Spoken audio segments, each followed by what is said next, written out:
The X Zone radio and TV show is largely an opinion talk show. All opinions, comments, or statements of fact expressed by Rob McConnell's guests are strictly their own and are not to be construed as those of the X Zone radio and TV show or in any manner endorsed by Rob McConnell, REL-MAR McConnell Media Company, Talkstar Radio Network, its affiliated stations, or employees.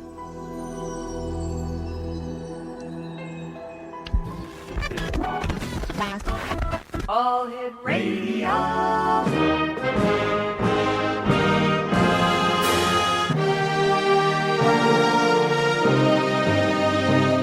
Welcome to the X Zone, a place where fact is fiction and fiction is reality. Now, here's your host, Rob McConnell.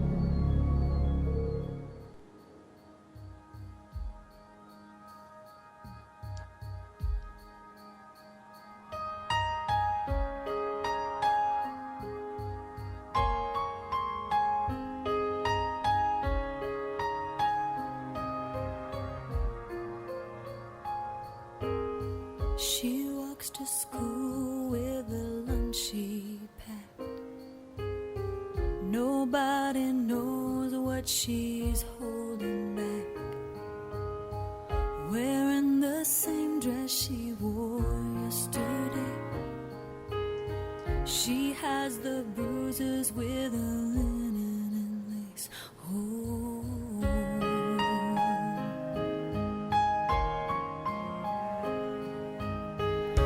Teacher wonders, but she doesn't ask.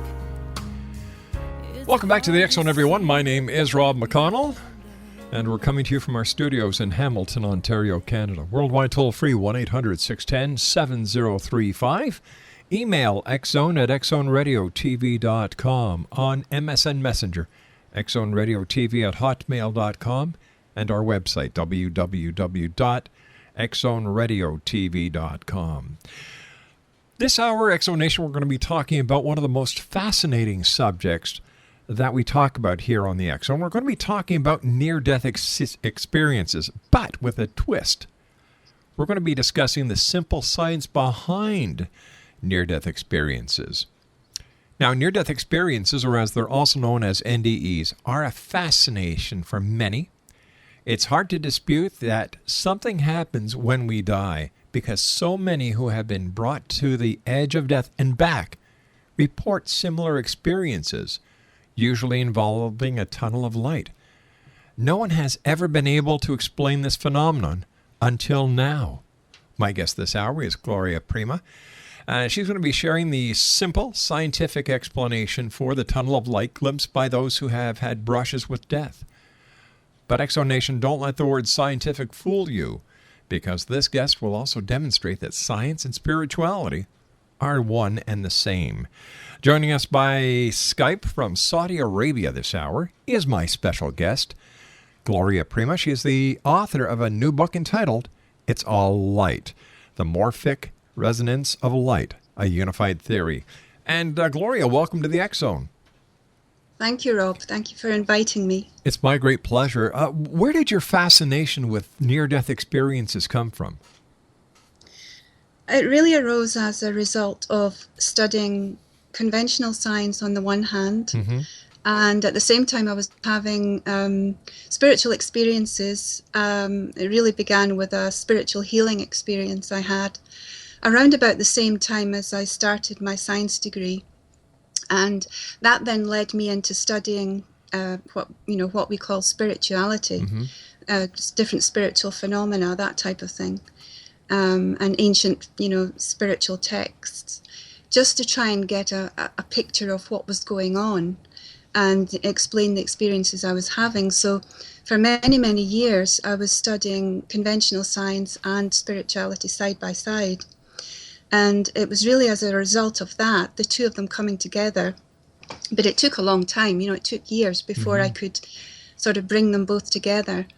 But I knew that the spiritual experiences I was having and reading about must have an explanation.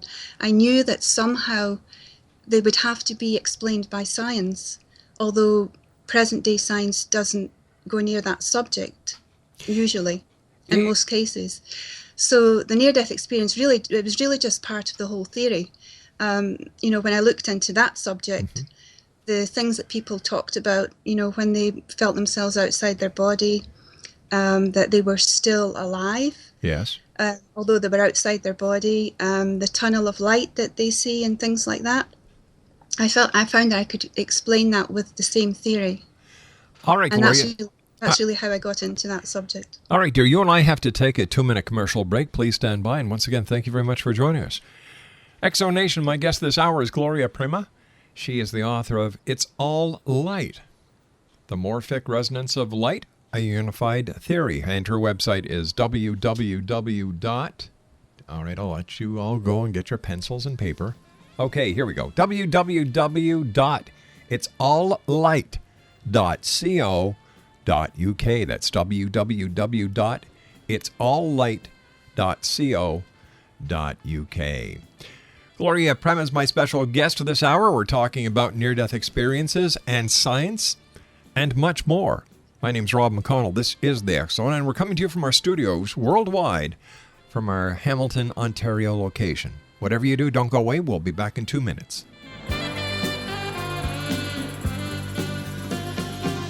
Winding your way down on Baker Street.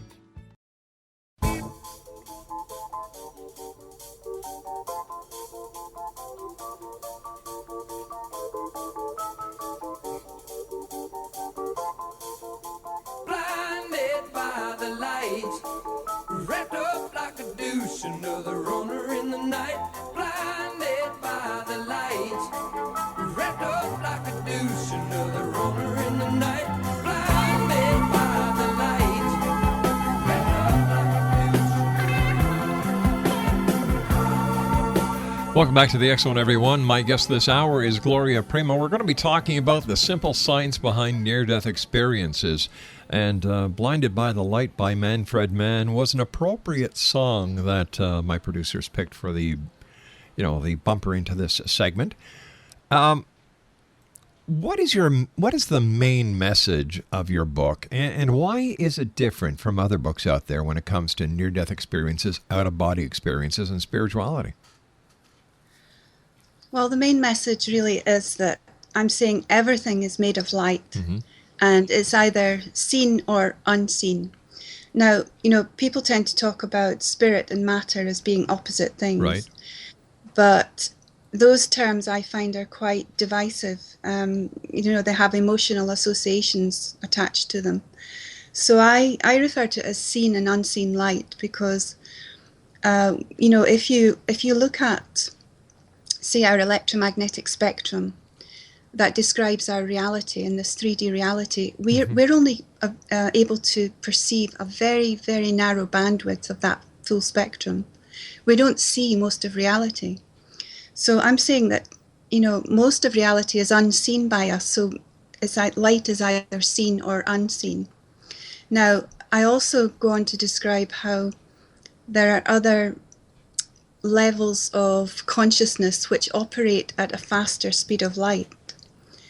And they are harmonic octaves of light. And of course we don't perceive them because we can't even perceive most of our 3D reality. So these other octaves are the other dimensions. It's what we have different names for it, like higher dimensions or other dimensions, other realities. And even quantum physics talks about other dimensions. They talk about at least 11 other dimensions. But I mean, I'm saying, well, there could be infinite dimensions. There's no reason why it would end. But, I call them harmonic octaves because the whole theory is saying that it's all light. Everything's made of light. Now, I give lots of evidence for this. And even sound is light. Sound and light are the same thing, but at different speeds. And, that may sound very strange to say that. But if you play the middle C on a piano, for example, 40 octaves higher, it produces the frequency of the color blue. So sound is light, but at a slower speed, at a slower speed. And of course, in this industry, in the broadcast industry, there's actual programs that we use that for recording, and we can either get the voice track or in a waveform, or we can actually get the voice track in the spectral realm. So we can actually see the colors of that you're talking about, and that is most fascinating. But, what is your main evidence, Gloria, for saying everything is made of light? The main evidence really comes from the fact that I can explain perpetual motion using this theory.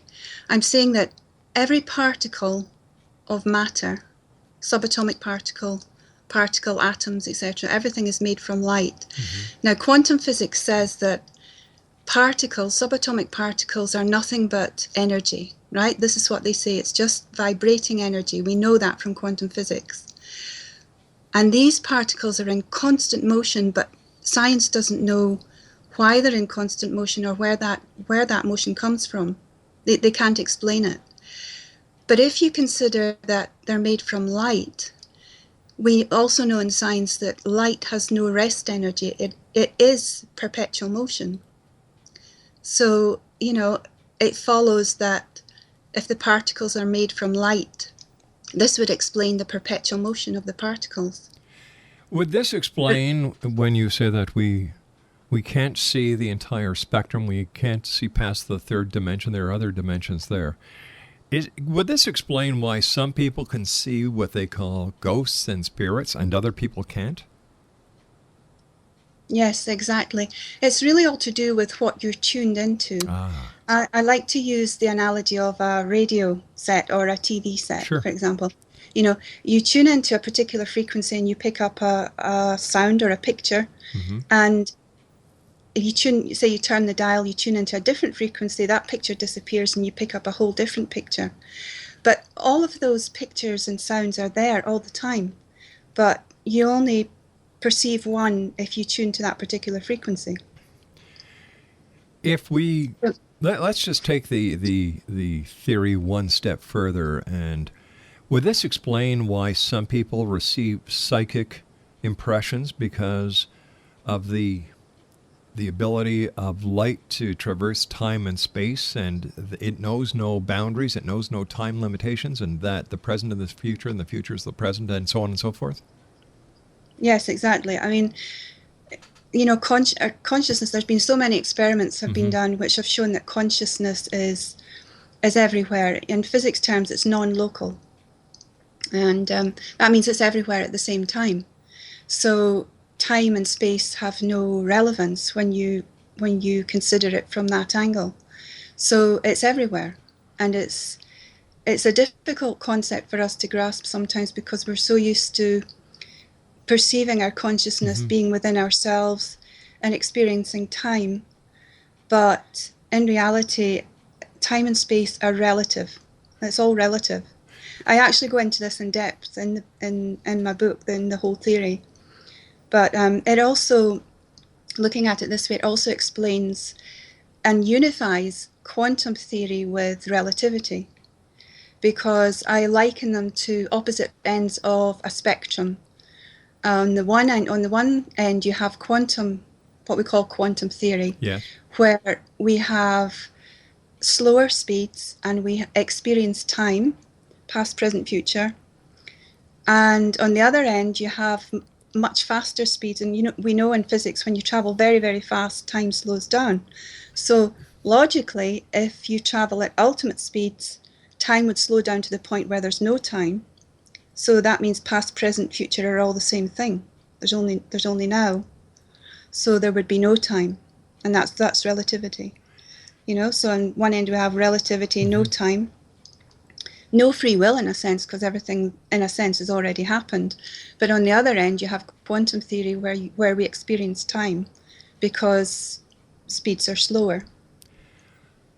So in that way, you can unify quantum theory and relativity as they're simply opposite ends of a spectrum of speed. Gloria, what is the most controversial aspect about your theory? Probably the fact I'm saying that there are speeds faster than light. But, it can be quite blasphemous to say to say that, I But suppose. why? Why? Because it's taken as a given in science that nothing travels faster than light. I mean, this is what we're told. This is what we're taught when we study science. But there has actually been an experiment done by Professor Günther Nimps of the University of Cologne in Germany. Mm-hmm. And he sent a piece of information. It was a Mozart piece of music. He sent it at 4.7 times the speed of light. Now, then there were some arguments as to what constitutes information, but music is information.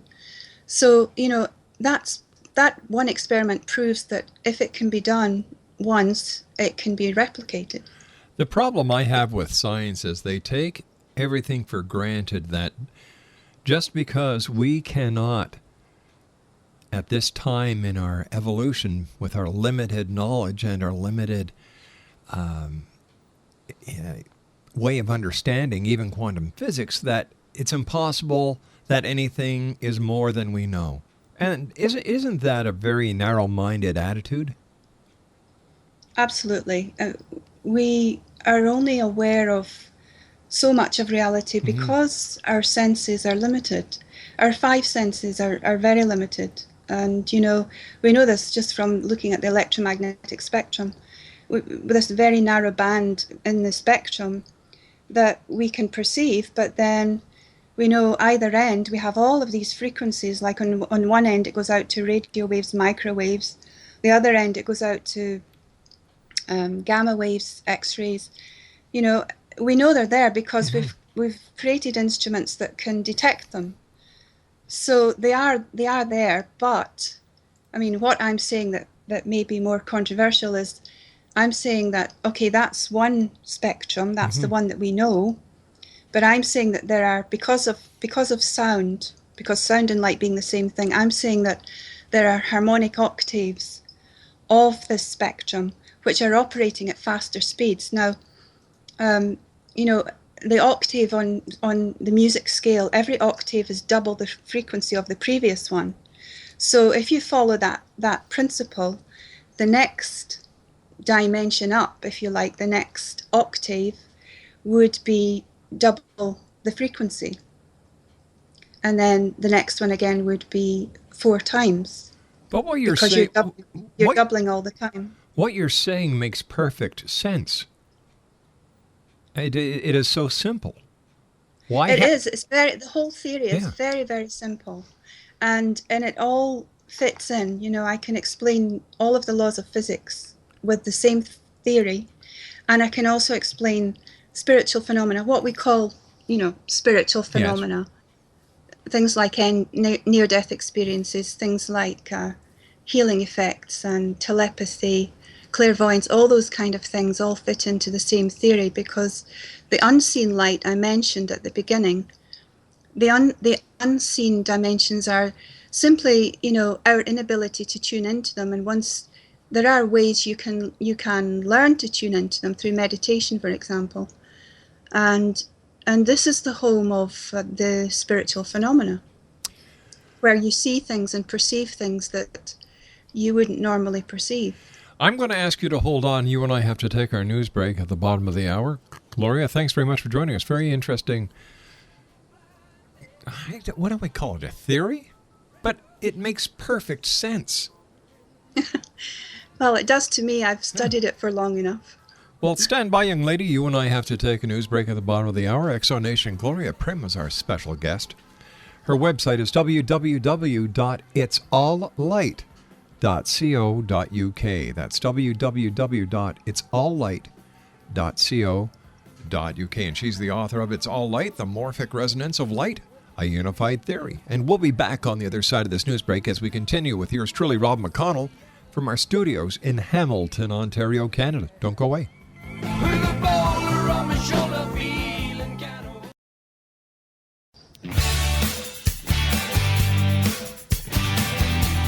You're listening to the X Zone Radio Show, live and around the world on the Talkstar Radio Network, X Zone Broadcast Network, UK High Definition Radio, Euro High Definition Radio, and Star Cable. Our toll-free telephone number worldwide is 1-800-610-7035. Our email address, xzone@xzoneradiotv.com. On MSN Messenger, xzoneradiotv@hotmail.com, and our website, www.xzoneradiotv.com.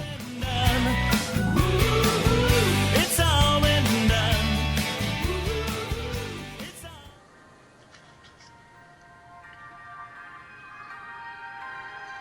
I need a sign to let me know you're here. All of these lines are being crossed over the atmosphere. I need to know that things are gonna look up, 'cause I feel us drowning in a sea spilled from a cup. When there is no place safe and no safe place to put my head, when you can feel the world shake from the words that I said, and I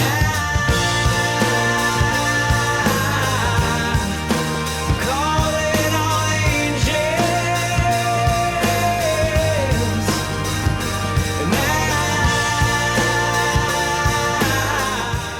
and And welcome back, everyone. Gloria PREMA is our special guest. She's the author of a brand new book that's out that really simplifies life. And you know what I love about Gloria? She talks to make you understand. And during the commercial break, Gloria and I were talking as we were coming back into this segment. My mind was racing. And Gloria, first of all, thanks very much for joining us. Thank you, Rob. Beings of light that people report seeing, the light at the end of the tunnel that people talk about after they've had a near-death experience. Are you saying that why we seem to be in our physical self is because we're vibrating, and that's what music is a vibration at a slower rate than the light beings that we can't see, that we do see from time to time? Yes, when we're in the body, when we're alive Right. in the body, our consciousness, usually through wrong education from just the way we're conditioned from a young age, our consciousness vibrates to a certain frequency, which allows us to perceive with our five senses. And some people are born with an ability to perceive other things, and actually it's quite common in very young children. And that's a lot to do with their frequency of their brain waves. They tend to be in theta and delta when they're very young, up to about the age of 6. And in that state, you can perceive other frequencies more easily. And that's why very, very young children often, they're often able to see people that adults can't see. It's quite common. And that's why children seem to be playing with their imaginary friends, but their friends aren't really imaginary. They're actually understanding them and seeing them. Yes, I think so. I think they're quite probably actually there, I and agree. they're seeing real people. And so when we pass the age of about 6 or 7, the frequency of the consciousness tends to go into beta and alpha states, and we tend to stay in that most of our adulthood. But it's possible to get back to the theta and delta range through things like meditation, for example. And that's why people often start to really open up spiritually and perceive other realities when they enter deep meditation. Now, we talked briefly about morphic resonance of light. I was wondering if you could explain to our audience what morphic resonance of light actually is. Yes, it's morphic. The word morphic means form or structure, and the word resonance means continuous sounding. So what I'm saying is the morphic resonance of light, the morphic fields or templates exist as a kind of, it's a template, it's like a blueprint for structure. And that's what's holding matter in place. It's actually being held together by sound. Now, how I came across this was through the work of Ernest Chladni, He was an Austrian physicist in the early 1900s, and he did work on morphic resonance. And what he did was he took a metal plate, attached a frequency generator to it, and scattered sand on the plate. And then he found that when he changed the frequencies, the sand formed different patterns according to the different frequencies. And as soon as he changed the frequency, an entirely different pattern formed. And then in the 1950s, Dr. Hans Jenny continued this work, and he took it further. And he experimented with liquids and all kinds of things, and he found he could produce any kind of form or shape using this same principle simply by changing the frequency. I've seen experiments being done like that. People have used speakers, and what they do is they put like a saran wrap around the top of the speaker, very tight, put sand on it, like you were saying, in a circular form, and different sounds make different forms, and that's just confirming what you're talking about. Yes, exactly. And I did these experiments myself as well in Aberdeen University, and I just to confirm it for myself. And it's true that sound does create form and structure. So what I'm saying is that everything, all matter, is held together by sound. And as long as the sound is continuous and resonates, the form exists. And I'm also saying it exists on these other faster dimensions because we're like an onion. We have levels to us and different levels of consciousness on the different levels. So these templates exist, and that's why when we die, when we leave our body, in a sense we still have a body, and this is the evidence from near-death studies that we do still have a body, but it's existing at a faster frequency, and that's why most people, don't see it. Most people just don't see people who have passed on because it's at a different frequency. But we still have a body because this morphic resonance template is still in existence. That's what's holding all matter together. It's sound. But I've said sound is light. It's the same thing. So that's why I'm saying everything is light. I've had the opportunity of speaking to a number of nurses and other medical professionals who have been at the side of a person in their final moments of this existence. And at that time, they see people from their past who have passed on. And is this them revving up, and I don't mean to be sarcastic when I say this, is this them revving up their vibrational field in order to go to the next dimension or the next level of existence after they pass on, that they're able to see and some actually communicate with these unseen beings? Yes, that's exactly what's happening, and it's quite common actually for that to happen. And what's happening is the consciousness, the soul. We haven't talked about the soul, but that's really, the consciousness is everything, and the consciousness is really the soul on many levels. But it knows when it's time, when it's nearing the time, and so it starts to loosen from the rate of vibration of the physical body, and this is why people who are near death, they start to become aware of the other dimensions.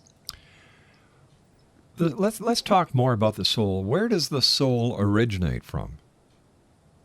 Oh, that's a loaded question. Yeah. It's well, I figured you've made everything else seem so simple. Maybe you could simplify this question.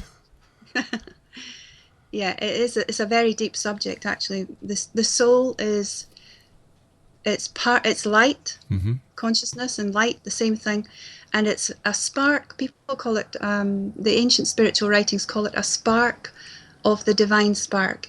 In other words, and that's alluding to light as well. We're like a spark of the flame. We're part of it. We're connected to it. We're all a part of it. We're not separate. We just believe we're separate, but we're not. And when you look into consciousness, and I'm explaining it's the same thing of light. I equate it to light because they're both non-local. They're both everywhere at the same time. Really, the soul is really everywhere at the same time. And then you can talk about why is the soul here in a physical body? And that then gets into the subject of evolution. And, you know, the spiritual writings say that the soul comes into evolution in a physical body to experience, to remember its divine nature. And when we die, hopefully we've gained some experience towards our evolution. Is it possible that way back when in our history, during the early biblical times, that this is what was meant by, as in the Bible it says during creation, and God said, "Let us create man in our image, in our own likeness"? Could this be the first clue as to what it actually means, that we weren't, that if we're part of some entity, light being, that we as humans are actually light beings in a mortal body, and then once the mortal or biological unit cannot function anymore, our spirit then goes until we are put into another biological unit, which then in fact your theory confirms the existence of reincarnation. Well, yes, I do talk about reincarnation because it makes sense as part of the whole theory. Because life is cyclic, you know, we know that life is cyclic, nature is cyclic. And also, if you consider that we are souls having a human experience, you know, we're spiritual beings having a human experience, then we obviously don't learn everything we need in one lifetime. That's true. And we make mistakes. So there has to be a mechanism for us to evolve and to have all the experiences that we need to have in order to, you know, to be evolved. So I think that's the reason for reincarnation. You know, we see a similar thing in nature. You know, you have a bulb in the garden, and in the spring the flower comes up from the bulb. It lives for the summer, and then at the end of summer it dies, and it looks as if it has disappeared, but the bulb is still there. And then in the spring another flower comes up, and, you know, it's like another body. So the bulb, I'm likening the bulb to the soul. But that's just a simple example of how life is all cyclic. You know, you talk about near-death experiences. How do near-death experiences fit into your theory, and what is the tunnel of light that everyone talks about? Yes, the tunnel of light that's really what intrigued me about the whole near-death experience, because when I talk about everything being made of light, the light becomes, the light wave becomes a particle because of sound, and, you know, we can go on to talk about that later. But the spinning particle of light, subatomic particles are spinning light, it's the same principle. They produce, when a light wave stops onto one point, when it's held on one point because of sound, which is the morphic resonance template, a light which is spiraling would naturally just keep spiraling in on itself, becoming a little vortex. Now, the vortex principle is found throughout all of nature as well. The spiraling and spinning, it's the same thing. Spiraling is just spinning with distance. But that principle is found throughout all of nature. Even the word universe is from Latin. It means uni means one, versum means curve. So even the word universe means one curve, one spiral. And, you know, subatomic particles spin, atoms spin, planets spin, galaxies spiral. You know, this principle is found throughout all of nature. So that then brings you to the tunnel of light that people see. And people who come back and talk about their experience say that they see this, looks like a tunnel of light, and they say they feel drawn towards it. Now, a vortex naturally draws everything in towards the center. That's its natural, that's what it does naturally, a spiral, pulling everything into the center. So that would explain the tunnel of light that people see. It's simply another spinning vortex of light, and they feel drawn into it. Then how would we explain the life review that they go through? Where does this fit in? Well, everything, you know, in one of the laws of energy says that energy can't be created or destroyed. Mm-hmm. So our consciousness is energy, because it gives us the ability to do work, which is the definition of energy. So it's eternal. It can't be created or destroyed. It can't be destroyed. And so it must exist even when we die. When we leave the body, it still exists. Now, the morphic resonance templates, the morphic resonance fields, if you want to call them that, they contain memory as well, because everything is stored and recorded. There's nothing that's lost. If you look at the old spiritual philosophies, they talk about the Akashic records. I was just going to ask you about that.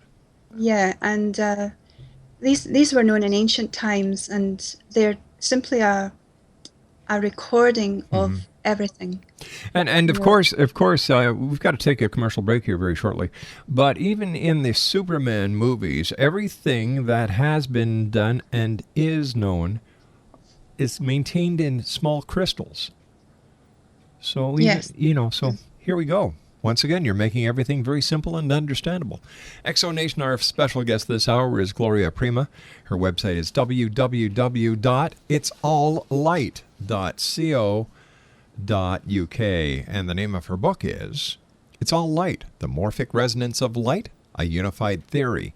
And Gloria and I will be back on the other side of this commercial break as we continue here in the X Zone from our studios in Hamilton, Ontario, Canada. Don't go away.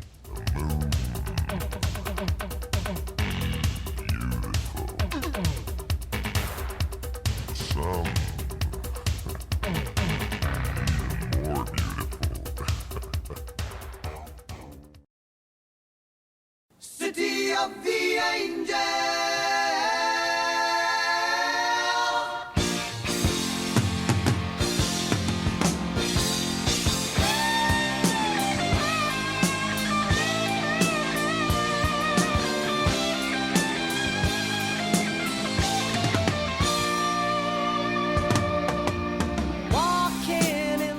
Welcome back, everyone. We're talking about the simple science behind near-death experiences, and our special guest is Gloria PREMA.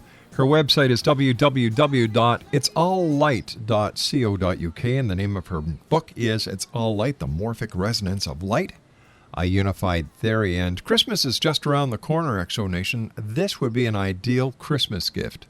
It's plain, it's simple, and you know what? In your mind, as you're reading this book, you start connecting dots, just like we've been doing here on the show tonight. Gloria, where does, in your opinion, the UFO phenomenon fit into the light? Well, I think, what happens when people see UFOs, there's one of two things happen. Either they have temporarily increased the speed of their frequency, which means they can then perceive another reality, as we talked about. And this can happen through, if they've been doing meditation, or sometimes even having a shock can increase the frequency temporarily. So they may see a UFO and somebody next to them may not see it because they're tuned to a different frequency, and that happens quite often. Or the other reason is the UFOs themselves, and we could talk about what they are another time, perhaps. Sure, but I'd appreciate that. What they do, I believe, when they suddenly disappear, and those of us who've seen them, this is what they tend to do. 1 second they're there, the next second they're gone. How they do that, I believe, is by just simply shifting their frequency. It's the same principle. They can temporarily lower their frequency to be seen if they want to be seen, and to disappear, they just simply shift their frequency and they're gone. Because increasing speed creates invisibility. If you think of, for example, helicopter blades, and if they're spinning very fast, you don't actually see them. They become invisible. So they're still in reality in 3D, obviously, but I'm just using that explanation as a way of saying that speed creates invisibility. That's how it's done. And how does this all fit in with the consciousness, God, universal mind? Well, everything, as I said, is consciousness. Right. That it's everywhere, and we know that from experiments. It's absolutely everywhere. And I give lots of evidence in the book about all of these experiments, which prove that consciousness is everywhere. It's not just inside our head, it's everywhere. And so, because consciousness is everywhere, we can connect anywhere instantly. And as I said already as well, that when we talked about the soul is like a spark of the flame. It's because it's consciousness, it's connected to everything. So all of it together, the whole accumulation of all the light and everything that's made from the light, is what we could call, you can call it any number of names. God might be one of them. Universal intelligence, this fundamental force, this intelligence that's everywhere. And nature is intelligent, we know that. So this consciousness is very intelligent, and it's everywhere. In physics terms, it's non-local, and we're all intimately connected to it. We're all a part of it. Gloria, I want to thank you ever so much for joining us tonight. It's been an extremely interesting hour, and I'd love to have you back on to talk about the UFO phenomenon another time, using your simplistic way of making points. Exonation, our guest has been Gloria PREMA. Her website is www.itsalllight.co.uk. I'll be back after the news as we continue here in the X Zone. Don't go away. Thank you, Robert.